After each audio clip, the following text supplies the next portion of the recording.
in over a year. Yep.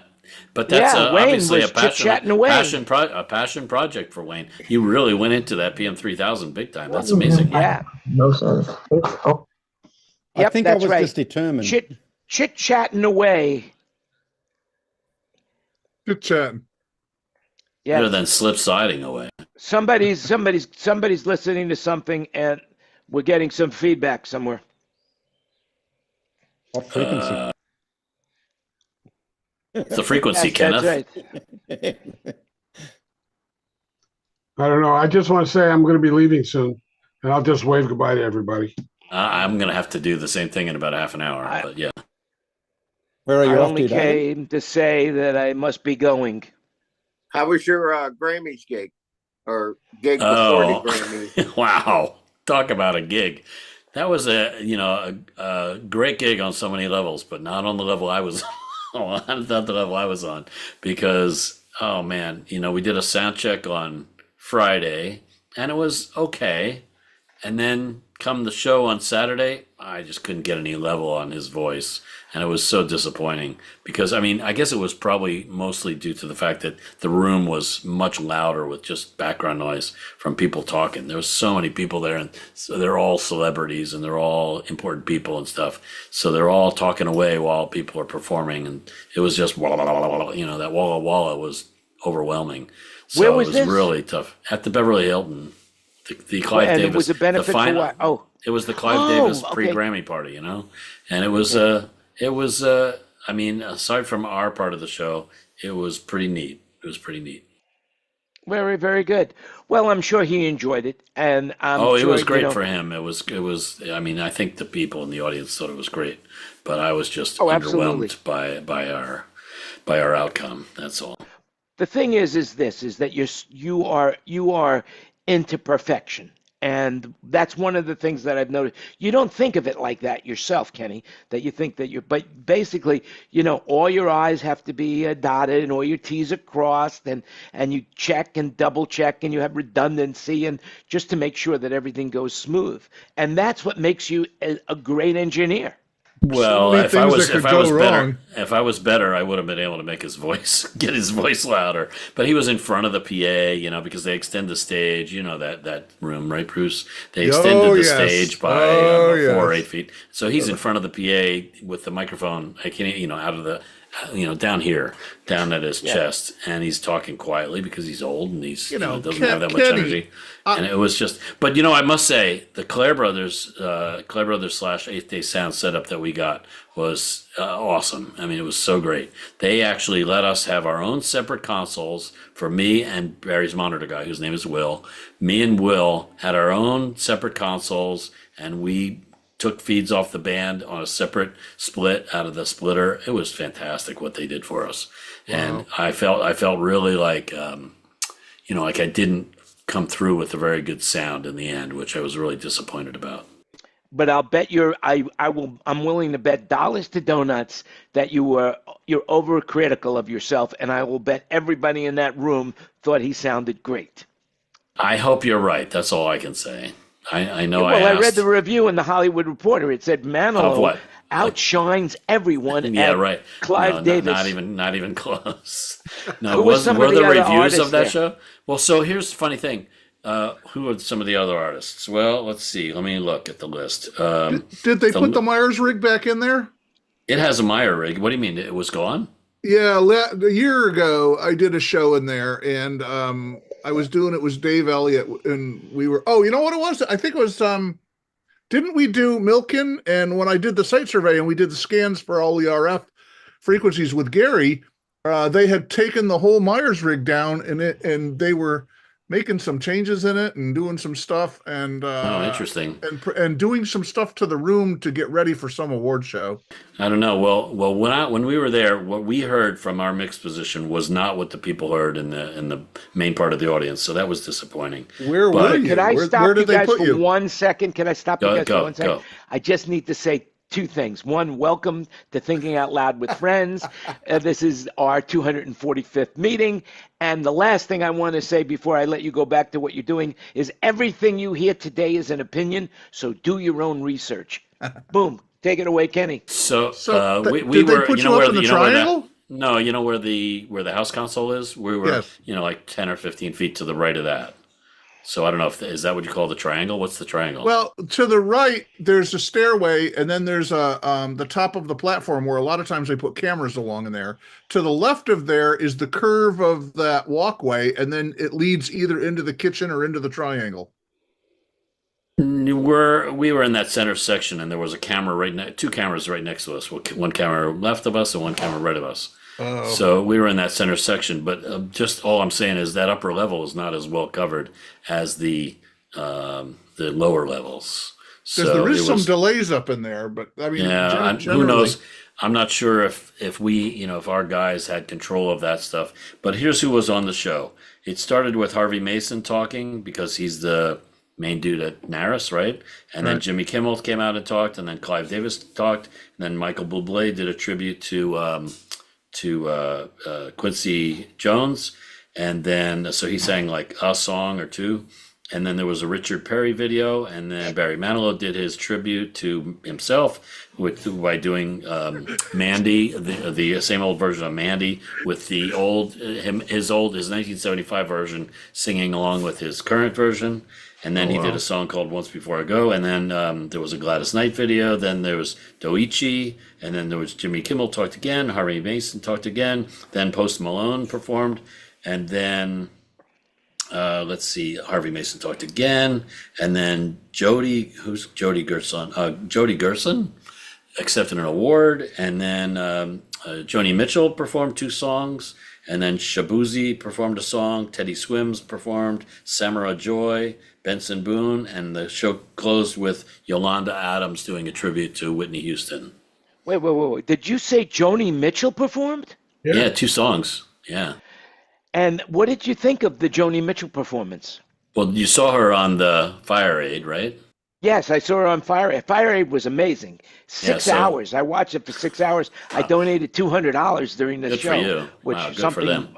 I don't know what You- happened to me. you were I had a motivated, mental huh? fart, mental fart, man. Well, But I Joni donated that Mitchell, much. she's legendary, and she just sat there and sang her heart out, and it was very moving. It really made me realize. Of course, she was, she wasn't singing in key the whole time, but it didn't matter. It was Joni Mitchell. She's the queen of our era. I never realized how intense she was at the time because I wasn't into her music. But Right. So anyway, going back to Joni Mitchell, she just lightens up the room. I mean, Brenda Carlisle, who got her to come back to perform, pretty amazing. Did she have her big chair with her? Oh yeah, the big chair was what she was sitting on. She had 2 singers, a keyboard player, a guitar player, maybe 2 guitar players. No, a guitar player and a drummer and a sax player. Yeah, she was just Joni Mitchell. She's a legendary. Did you It get was to talk great. to her? No, I didn't talk to anybody. But you know who was great performance-wise, though, was Benson Boone. He was cool. That guy is cool. So look out for him. He's coming at us. Benson Boone it is, ladies and Yeah, gentlemen, children of all ages. Wasn't Yeah, that guy I mean- in the Grammy, that guy in the Grammys who wore the blue jumpsuit? Was that him? Yeah, yep. And did the backflips. He did a backflip just right before he introduced himself to Clive. It was fantastic. I know this is just an opinion show, but I will tell you, I could not watch the Grammys. They were horrible this year. Absolutely, to me. I can agree well, with you. I couldn't agree watch with it. you. I didn't was watch much of it. unwatchable. Well, Agree with if you watched for the production value and ignored the music, is that what you're saying? Like the music was not. I'm to your saying that liking? I didn't even. I was in 15 minutes in, and I didn't even hear a song that was worth listening to. I thought the sets know- were beautiful, but I hated the music. It And was just- I'll it tell you was one so other thing. rappy. It is. Well, it is an insult. What artist got new artist of the year or whatever? The right? Beatles got new artist of the year. No, I can't no. believe it. No, it's, what's her name? The rap chick Yeah. got new something. Yeah. She was And new so- artist, new performer of the year, whatever. Right. So that shows me that they're prioritizing rap music, which I was surprised about. Yeah, The did you whole catch thing the about name the of this Grammys- week's show?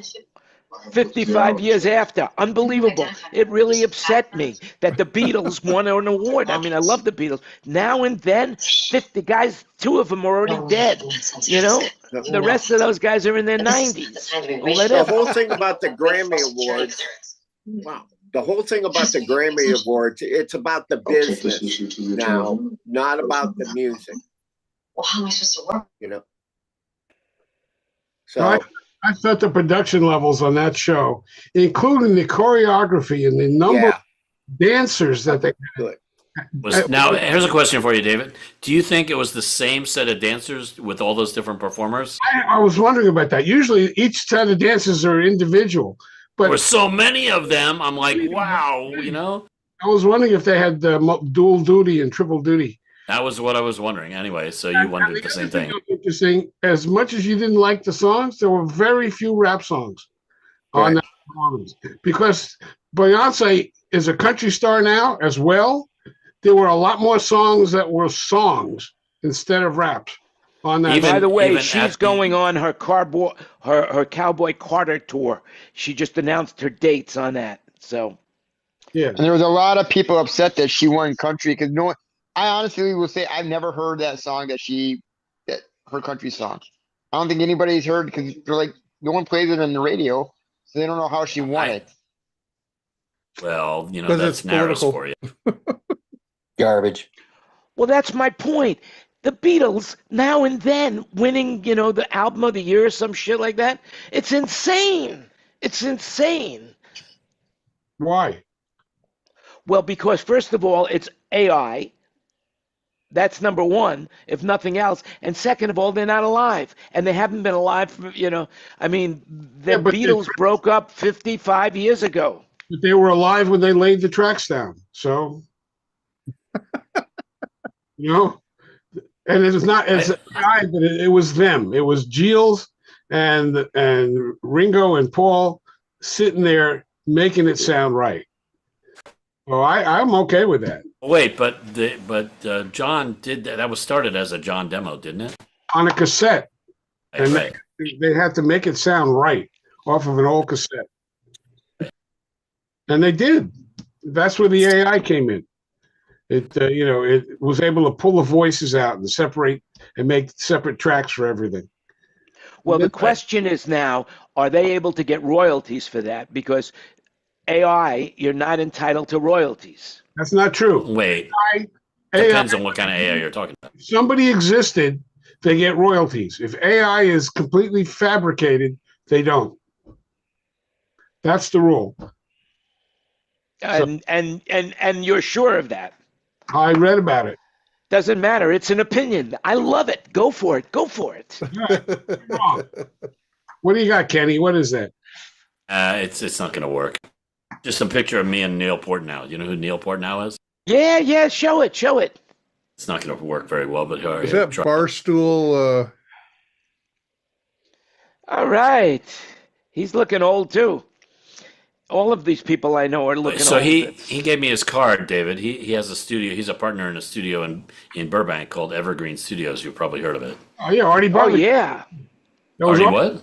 Artie Butler owned Evergreen. He built it, and Barbara Streisand was a partner in it. Wow. So what about now? Oh, he sold it 30 years ago. At one Wow. point, Evergreen was the premier studio for movie soundtracks. Yeah, it was a big deal, Evergreen. Well, he gave me his card and he said, "You got to come by our studio sometime." I was like, "Wow, great, okay." Yeah. When are you You gonna know who do else it? I saw? Most of you will probably go either "Who's that?" or "Oh, that's annoying." But these two guys came up to us right, a few minutes before the show was to start, and they said, "Do we have time to go get a drink? Well, how soon is it really starting?" Because they were making announcements. It's about to start. It's about to start. And he goes, how much time do we really have? I said, well, we have a few minutes. We have enough time. I wait a minute, Baba Booey, and he said, yep. I said, it was well. Am I the only one losing him, or did everybody lose him? I just I lost lost him too. Yeah. Okay. Kenny, you dropped out, so try it again. Try that story again. So these only from these the two guys. point of- Can you hear me? Yeah, we hear you these now. these two guys came over to our console area, and we're wondering how much time they actually had till it started, because they wanted to go get a drink, and they started asking us, so how much time do we really have? How much time do we really have? And I said, wait, Baba Booey? He said, yep. And I said, oh, great. Nice to meet you. You were right. Gary Who's Delabate. that? Who's that? And that's very annoying. I agree. Gary Delabate. Do you know who that What's is? he doing these days? Yeah, sure. You know- He was Howard Stern's sidekick. Is he still? He is Howard Stern's producer. Yeah. He still is? Oh, yeah, for sure. He will be Oh, forever. I didn't know. I haven't. Anyway, I'm it was too it was cheap it to buy was pretty Sirius.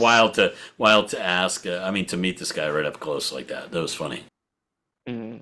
Yeah, well, he's been with Howard. One thing I'll say about Howard Stern, he's very loyal. He's been, people, no matter what they do, he seems to stick with them, and that's in today's day, loyalty is really a thing of the past. I'll tell you what, he has really matured a lot in the last 20 years. He used to be the wise ass, dirty mouth, foul mouthed kid that was making fun of everybody and really doing sleazy stuff.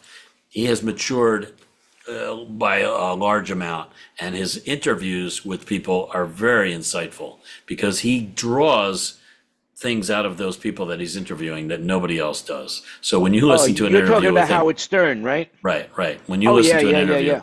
when he interviewed Hillary Clinton, I was like, well, that's a different person than we have, been exposed to in the public eye. When he interviewed, all these different celebrities that are just, we see them a certain way, and then when you hear them on his interview, you hear a different person. It's really neat. Yeah. Speaking of celebrities, Kurt Hare just joined us. Hey, buddy. The winner of the Northwest Sound Company of the Year, probably, right? That was it. Right. Nice. You did win it, Congratulations. didn't you? Well, I thought no, I you already won one and lost one. I'd already won that. We just didn't win the national one. Oh, the national one. Well, Ken was there to go down in flames. You didn't buy enough advertising. That's the problem. Oh, he definitely did. Well, then you bring up an interesting point about that. Will, who I work with, has gotten nominated to be Monitor Mixer of the Year at least 3 times, maybe 4 or 5 times. And he one time he got a phone call. They asked him, "Are you going to be there at the Pernelli dinner?" And he said, "No, I'm not going to be able to make it." And coincidentally, he did not win. So he was like, he's convinced that whether or not you're going to be there factors into whether they let you win or not. But as we saw, thanks to Kurt being so generous to let me sit at his table, there were many people that were not there that won. So I don't think that's a criteria for winning. No, I don't think so. Always that way. I think it's basically how many people you have voting for you and how popular you are. So in other words, everybody wants to get everybody to vote for them and as many times as, but when you're dealing with a bigger company that has more clout where they could hire somebody just to click like, Well, it's also the demographics of the region. If you're in a more densely populated region than I am, you're more likely to win. Yeah, and not only that, with hide your email, like the Apple thing or Tempbox or all of these services, you can create new emails for, you can vote 1 million times on the different emails. So for next year, Kurt, you got the tip how you could win. There you go. Just vote for yourself under aliases. I really want to win so I can have a kinder, gentler acceptance speech. Well, we all agree. Thanks to Kurt, I was at that Parnelli dinner, and I happen to think that Dave Ratt's acceptance speech was one of the best, if not the best. Yes, that was great. Best of all time or just best of the night? Oh, I never was at another one, but of that evening, that was great because he invited anybody that ever worked for him, anybody that ever mixed on his system or anything, to come up and join in the moment of receiving that award with him. I thought that was very nice. It is very nice.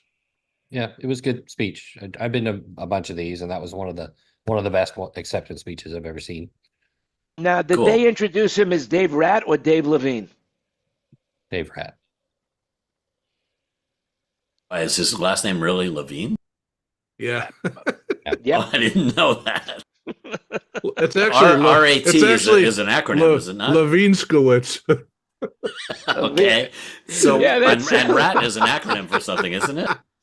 Well, Ratt is the name of a sound company, Right, but it's but I thought RAT meant something. Yeah, I think it's an acronym. I don't think it does. I think it was just sort of a term they called themselves in the skate punk culture at the time. I kind of think that's what it was. I could be wrong, but I don't think it's an acronym. I think I heard that I read somewhere that he lost one of his big acts, one of the acts that he started with throughout the whole, through their career. I think it was Pearl Jam that moved on to another company. I'm not 100% sure, but then this is an opinion show. So, anybody know anything about that? Well, what about them? Or it could be the Red Hot Chili Peppers. Yeah, I think the Chili Peppers moved to another company. They were big parts of it. I don't know if either one of them has moved on though. I think Carrie Keys still works for Pearl Jam.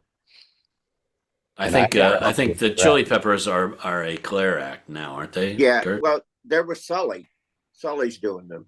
I thought what's his name? Oh shit, I can't remember his name right now. The guy. I'm sorry. Older guy that has a lot of analog outboard gear, like tons of analog outboard gear. Natalie? No. Now it doesn't have any outboard gear. Right. But anyway, PM5000 with a lot of outboard gear, and the reason it's a PM5000 is because he owns it. But Toby Francis, that's his name. Oh. Toby Francis does the Red Hot Chili Peppers, right? Right. Hey, David, are you still in the room? David Dansky? Yeah, I'm right here. David, you sent me an article about the Sony 360. Yeah, what's the story on that? Well, I talked about it last week. It's their new system for headphones where you get tested. I didn't get into it as deep as I could have because of the NAMM show was what it was. But apparently they have a way of calibrating the way you hear 360 and creating a process so that you can mix in that hearing adjusted space on headphones. And they gave me a set of headphones to listen to, and the separation was unbelievable. I heard everything distinct and crystal clear on a new set of Sony headphones, MDRs, that I didn't get the number of, by the way. But I did not feel forward and back. You didn't? I did. Across the spectrum, but I didn't quite get the forward and back so much. But it was. I just put a link in the chat. I just put the link in the chat that you sent me. It's about 360. It's about imaging all the way around. Imaging all around, and they have it. They have a calibrated way of doing it as opposed to everybody else's, which is kind of generic. That's what was unique about the Sony, right, David? I mean, they calibrate the sound field to your hearing, and they do that by putting sensors like in your head or something, in your ear canal or something like that. They didn't do it for you either? Oh no, I could feel the imaging, but I'm saying, we didn't get a chance, obviously, to do the calibrated thing. You have to move the headphones. You have to move the headphones so they're here, and then you can hear the front and back. That's very good. I have a pair of the WH-1000s, and they just updated the software in that, and it's pretty good. I mean, it changed the sound completely. Where these are really good headsets. I mean, the new ones the ones that they were using at the show are MDR M1s. MDR M1 is the new model that supersedes or comes after the MDR 7506. And they sounded great. Yeah, they were good. Yeah. And they're only $250 at B&H. Well, that's cheaper than the ones that I bought, the WH-1000s. I think they were over. Yeah, well, the WH-1000s are noise canceling. The MDR M1s are just closed back over ear reference monitor headphones. They're not noise canceling, so there's no active circuitry in there. All right, so that would be good for mixing instead of the V1s. What are they? Well, the MDR 7506 or V6. Yeah, V6. Yeah. Yep. Anyway, seeing that. I mean, hearing that was very eye opening. Did you get to experience that at the Sony booth, Kurt? Did I do what? Did not. No. I was wondering if Kurt saw that like we did. I didn't. I walked by Sony booth. I would have if I'd known about it. I would have gone in. But yeah. Sony. The only reason David would have, because a friend of David's told him to check it out. It was really interesting. Yeah, it was. And then they had a visual representation, 2 circles on a computer to where they had the sources coming from. And it was interesting. I just like to spend more time with it. Anyway, I have to go. Goodbye, everybody. Thanks. Bye, David. Great seeing you. All right, David. Great We'll seeing see you. you. look better than ever. I think we got a good clip for you. You'll be up in a short on YouTube soon. All right. Thanks a lot. Next week. Next week. Adios. All right. Anyway, so did you guys hear about this? The Willie Nelson and Bob Dylan are going on the road with the Outlaws, the Outlaw Music Festival. Did you hear anything about that? Yeah, they're coming to the Gorge up here. That is more than impressive. Bob Dylan, I mean, it's like in Willie Nelson and family, Billy Strings. It's intense, and they're going all over the country. They're going all the way in. At the end, they'll probably win Hip Hop Artist of the Year. And who's doing sound for the tour? Who's working on it? Anybody we know? I'm sure it's Claire. Okay. You know, I mean, if they do Bob Dylan and they do Willie Nelson, you know, so they probably Bob Dylan, I remember, was one of the first artists to use VDOS when VDOS came out. You know, so I mean, yeah, I'll put a link to I can put a link to the website in the chat as well. If you Did any of you guys see the movie? Oh, you kidding? Yeah, the movie was fantastic. Yeah, I thought it was really good, but I was never that huge of a Dylan fan, so I wanted to hear from everybody else. I'm the furthest thing from a Dylan fan. And you know what? The guy who played him did an absolutely astounding job. And he sang everything also. Well, and Ed Norton was good too. I didn't even recognize him at first. Ed Norton was amazing. I just Timothy was like, wow. something or other was the guy's Timothy name. Chalamet, Right. yeah, Timothy Chalamet. Yeah, yeah. That was really funny. That was really funny with Nikki Glaser, and she got Adam Sandler to say, Timothy, you know. Yeah, he did a great job. All right. Sorry. Yeah, I thought the movie was spectacular. I look forward to seeing it again when it goes streaming, you know? Yeah, I could see it again for sure. And speaking of movies, did you see there's going to be a Led Zeppelin movie coming out February 7th at IMAX? What do we know about that? Anybody know about what it is? I had not heard that. Boy, that'll be. I hadn't heard it either. Breaking news. Did it. I saw when I went and saw Conclave. They had a preview for it in the theaters, but I hadn't heard about it. If I didn't go see that movie, Conclave in the theater, I wouldn't have known about it either. But there was a preview in the theater, and I went, "Holy shit!" And so. Definitely going to go see that for sure. Called Becoming Led Zeppelin explores the meteoric rise of rock's greatest band, powered by awe-inspiring psychedelic never-before-seen footage, performances, and music. Becoming Led Zeppelin is told in Led Zeppelin's own words and is the first officially sanctioned film on the iconic group, exclusively in IMAX February 7th, in theaters nationwide February 14th.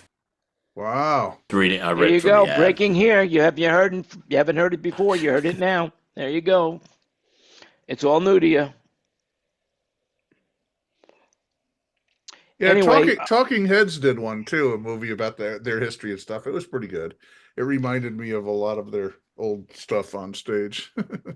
Hey, by the way, speaking of music, if you're in the Apple environment and you've never used Apple Music, for new subscribers, and it's only new subscribers, for $3 a month, you can now sign up for Apple Music for 3 months. I'll put that link in the chat too. Is it like Spotify or something? What is it? No, Apple Music. I don't know. Apple Music is like Spotify, basically. Okay, I've never used Apple Music before, so I don't know. Well, so did you use iTunes on your computer at all? No, I hated iTunes. I only used Spotify. Now, just curious, what did you hate about iTunes? I didn't like the way it filed them. I didn't like the way it accessed it. It was confusing to me, and I just didn't like it. Okay, I get it. So I have used iTunes as a player for many years. Yeah, and years ago, they had some kind of syncing system that was really bad. I forget what it was called. It was before Apple Music. Do you remember that, It was Jan? for $25 for you bought the service for $25, and you could put all of your records, everything you can, up on their service. And then I had all my whole music collection up there, and then they canceled the service. And what was it called? What was it called? I don't remember. Okay, so anyway, here my beef with that service, and maybe in case you guys use Apple Music and can tell me if this beef is going to be true with Apple Music. The Apple sales guy at the store told me I should call and ask for a high level Apple Music consultant, and they would tell me if this happens now. What I had, the problem I had with Apple iTunes or whatever it was called at that time was that it took all my music and it gave me lower quality copies of all my music, but it gave me Cloud X. It was all in the cloud, is what they were promoting. It was before Spotify, maybe, I don't know. It also encodes it encodes it too into its whatever encoded well, stuff. Well, now you can have the access to lossless. They have the lossless. So here's the thing that it did that really ticked me off. So Bruce, a lot of times on a corporate show, I take a song and I take out, I edit out the swear words myself, or I reverse them, or something, to make it a clean version. Or we just edit it to use it on the show. We do that all the time. So anyway, so it replaced those nice edited versions with the original version. Wasn't that helpful? I was like, "Oh, you mother effers!" I was so pissed off. I said, I am never going to use any Apple Music product ever again. They encoded it into its like MP4 or MP whatever the hell it was. M4A, yeah. Yeah, and my editor, I have Sony SoundForge, and it didn't know what the hell it didn't like that. I bet it likes it now. I bet it might. It might, but now but back then, I get it. It was like an Apple exclusive. Oh, it was a pain in the ass. Codec. It was the Apple exclusive codec, and it was like, oh, why would you do that? So annoying. So I got a tip for you, Kenny. I got a tip for you. Okay. So if you're not paying for Apple Music and you open up the Apple Music app, they want you to pay.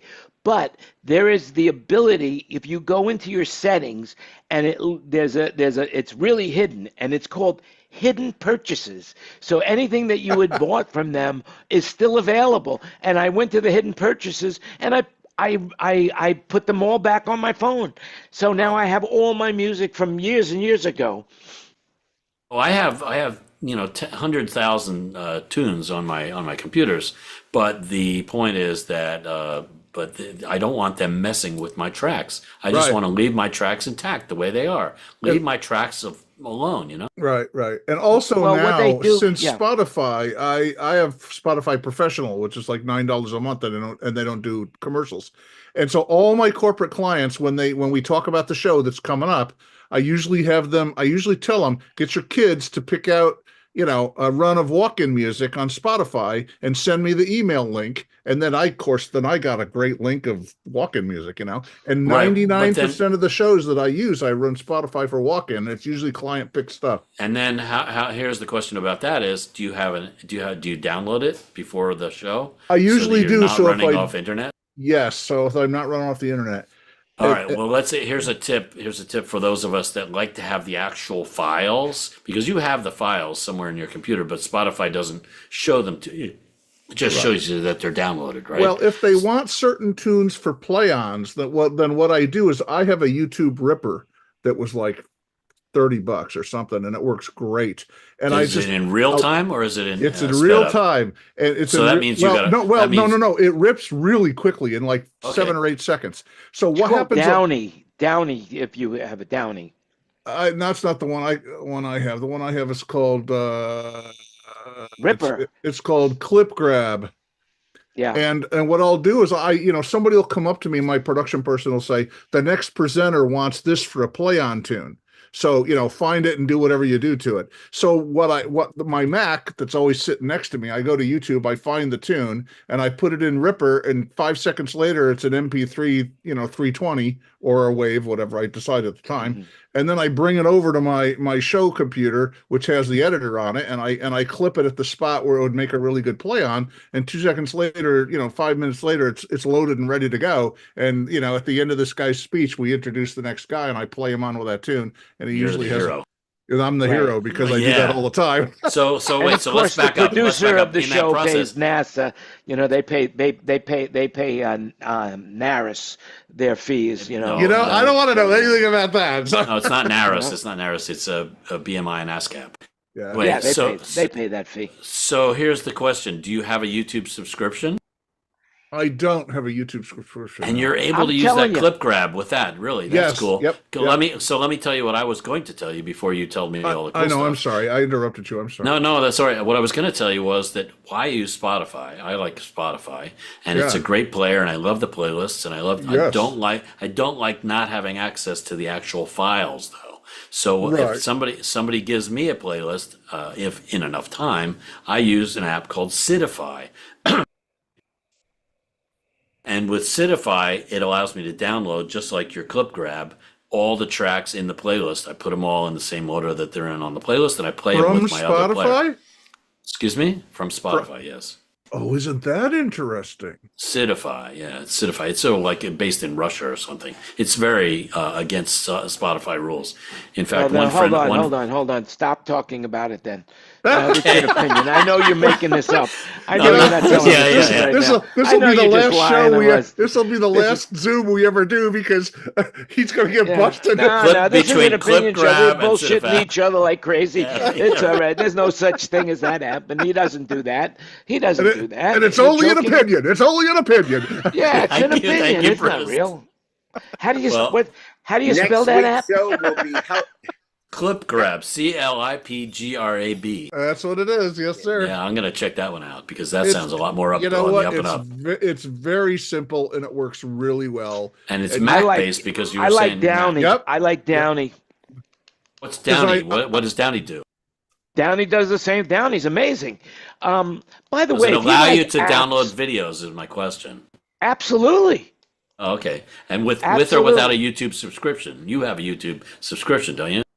Well, you don't need a YouTube subscription because you just play it's basically all you do is you give them the link and they do the rest. Oh, so great! What does having a YouTube subscription do for you? Oh, well, no commercials. No commercials, and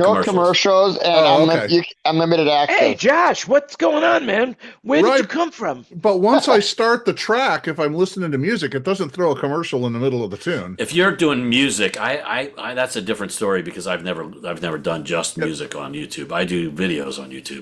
Yeah. Okay, so if you do video and you just want to save the audio, you can do that as well. And also there's a free app called Audacity, which is amazing on the Mac. That's an editor, isn't it? It's an editor, right? That's a very basic audio editor for Mac. But it's very powerful. It's now more than basic. It is as complicated as you want it to be, but it will split out. It will split out the music, and I believe that Downey does that too. Downey will just give you the audio track as well. If you I have Audacity as a backup on my Mac in case my SoundForge decides to crap out, but it never has. So. I'm a Pro Tools fan, and my backup to Pro Tools or my simple editor is called Sound Studio. Yeah. But Audacity, I'm not a fan of using something that's free for something that I'm actually getting paid for. Yeah, that's why I pay for Sony. That's why I pay for it. There you go. Every time I update my computers, I buy all my programs again. So that I get the updated version of legal updated versions of everything. Yeah. That's why I like buying stuff on the App Store because they constantly update it. You don't have to think about it. All of the other apps that you get, you have to, click, check for the latest update. And then there's some that are on the App Store that don't update, correctly. Like that Sound Studio is on the App Store, but you don't get the latest version if you bought it on the App Store. It's weird. Yeah, like Audio Hijack, for example, is not on the. Audio Hijack. If you're not familiar with Audio Hijack, you really should be, Kenny. I have the latest version. Come on. And they have Loopback, which is really, really good. So you can do a million things with the Loopback. I haven't felt the need for that yet, but I know what you're talking about. And then they have this other thing called Piezo, which you could just record any audio going through your computer, which is really a simple program. And then they have Fission, Fission, where you could just quick, down and easy editing of tracks. I mean, it's a really good company.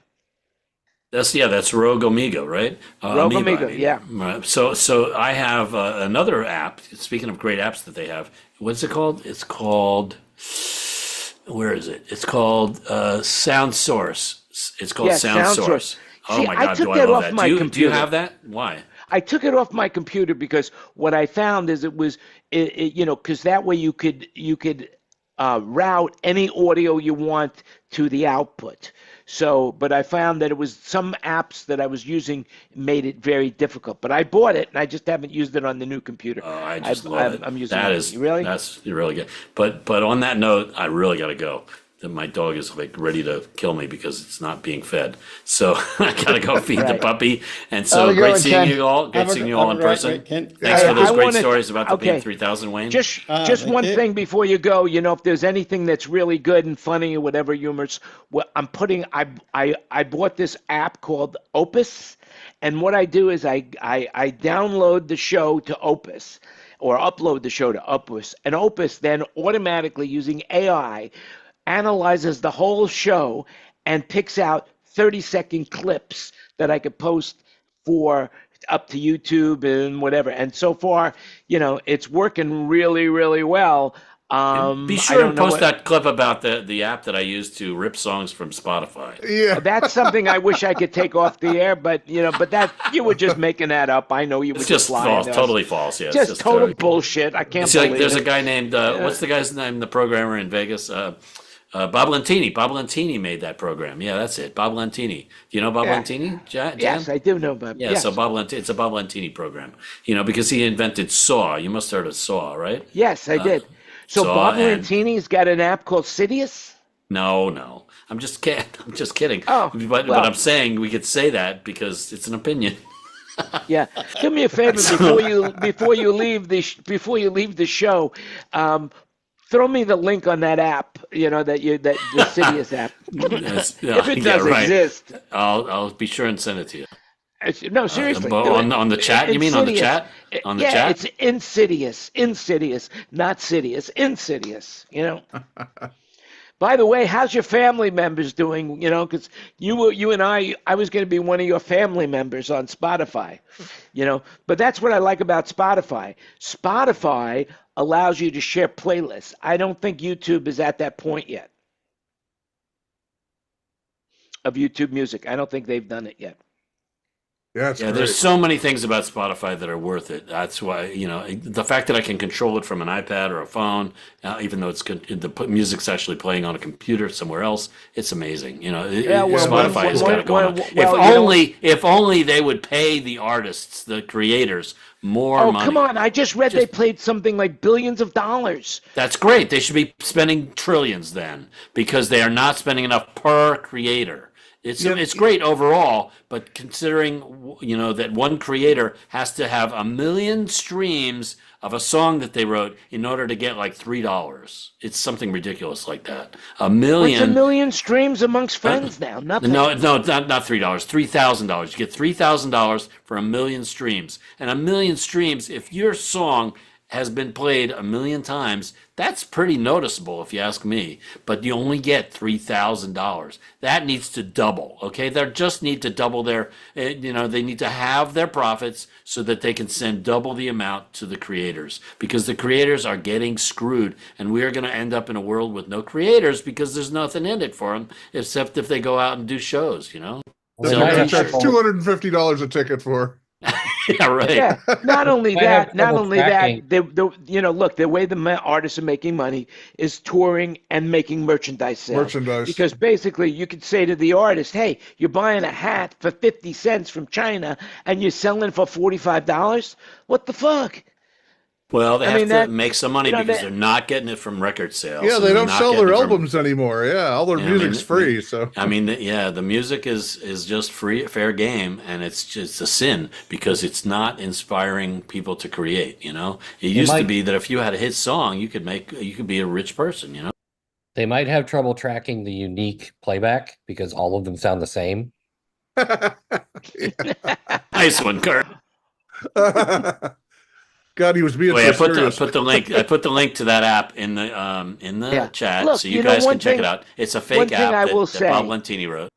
It seems to me like people that are artists right now, whatever the reason is, all of a sudden, like let's take somebody like Olivia Rodrigo. Okay, she's rich now. Billie Eilish is rich now. So yeah, there are people that are not as famous as these people, but they're making a living. Well, These the thing people are is, getting rich. they have it coming and going because they know how to work the system.